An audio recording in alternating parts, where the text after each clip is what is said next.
Good evening, and thank you for joining us on this Veterans Day. I'm Maggie Vespa. Welcome to The Story, the show where, if you're not familiar, we take your questions and your comments and we turn them into content.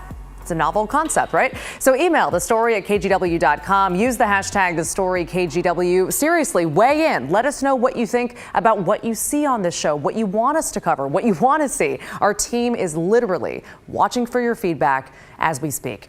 And again, tonight on this Veterans Day, we want to start by honoring and thanking our vets. Earlier this week, actually, our team here at KGW spoke with veterans struggling with homelessness. One talked at length about how he ended up on the streets of Portland. So I want to play you now an extended raw clip from that interview.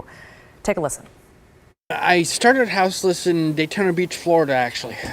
I was over there for a couple of years, had a medical incident that landed me in the VA hospital for 6 months, and it ended my student status. I was going to school at the time. So I, being hospitalized for 6 months, they ended my student status and I had no place to go, so I ended up homeless in Florida.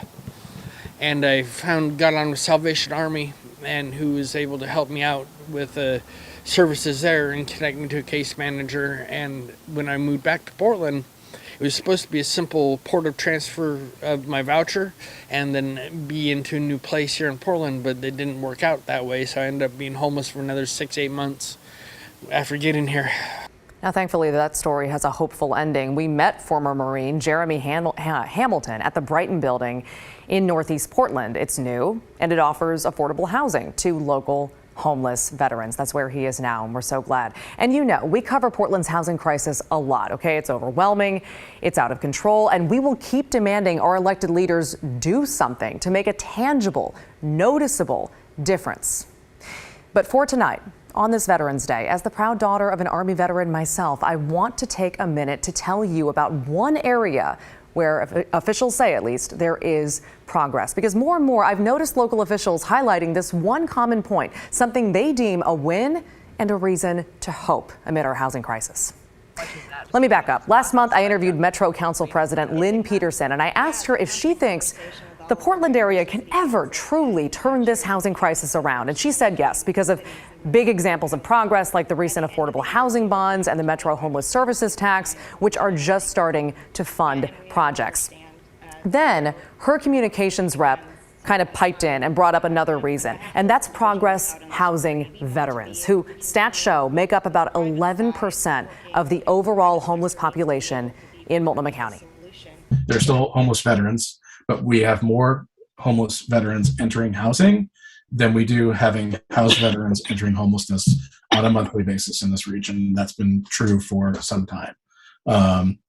That's the goal, and there's a framework for that, and it just takes a tremendous amount of time to work through individuals and build the trust that's needed to actually get in touch with folks and get them to the services they need to find that stability.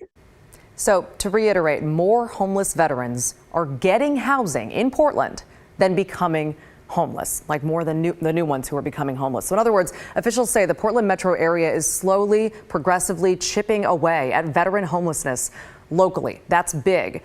How is that happening?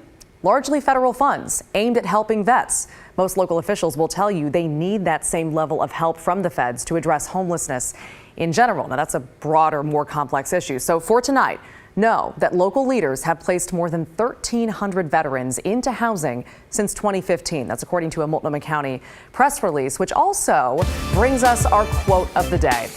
Mark Jolin, director of the Joint Office of Homeless Services, said in that release, quote, "If we can do it with veterans, then we can do it with every population." Let's hope so. And to our vets, including Jeremy Hamilton, thank you for your service.